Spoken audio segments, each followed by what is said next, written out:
That's Foyt the fourth way down there making his turn into the pits. And the caution comes out. A car into the barrier going into the pits. And, whoa, that's a big hit for a Target Chip Ganassi car.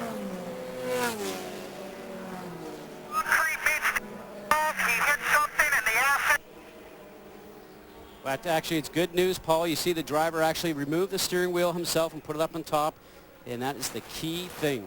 Yeah, but no repeat win for Scott Dixon. Right now, as a driver, you just say, you know something, the car did its job.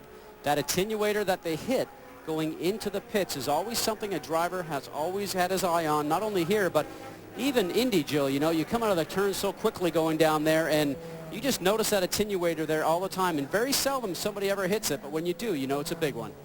Oh, I tell you, it's a tough situation because under green you can make so much time coming in and out of the pits that a driver, you know, even though it looks like you're going slow, you're pushing as hard as you can to that slow down lane, because any second or any fraction of a second you make will make a big difference when you come out of the pits. I know that I used to concentrate on that a lot. All right, let's look at this. It looks like a pit entry problem. Elio had a similar problem. Boy, he caught that attenuator. Yeah, I tell you, I'm glad I wasn't in that car. See the speed, just carrying too much speed. The back end of the car starts to slide around. Remember, they don't drive on this track all the time on the bottom section there, so there is actually a little bit of sand and greasiness there every once in a while. Let's go with his onboard. He's on the pit lane approach. Hey, both Penske cars straight shot in pit ball. Pit speed. Oh, man. Yeah, you could see he was pushing the throttle really hard. When he thought he was going straight, he said time to go, and it's a shame he lost it, but thankfully he's okay. It's going to probably be a lengthy cleanup.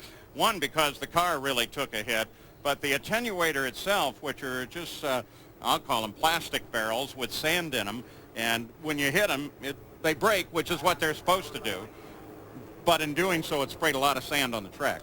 I'll tell you, that's going to really benefit Team Penske. They were staying out the longest, and they still haven't come into the pits, and hopefully they'll have enough fuel to last this yellow, but that's going to give them a big advantage. Well, it's been 55 laps since Team Penske has been in the pits. Now, they're making a little fuel here under the yellow, but how much? You know the answer to this. Yeah, I know, but I can't say.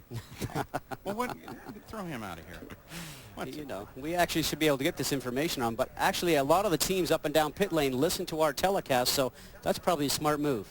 Yeah, I tell you, it's going to be tight because I thought they would come in the next lap, or, you know, probably the next lap, but because they have the same Toyota engine as Dixon, and they were probably making very similar fuel mileage, so it's going to be tight. Well, here they're coming into the pits now. So the cleanup comes for Scott Dixon's first DNF since Nazareth of last year, and he's the defending series champion, defending champion of this race, but they cleared enough room for everybody to head for the pit road. That's exactly what they're doing.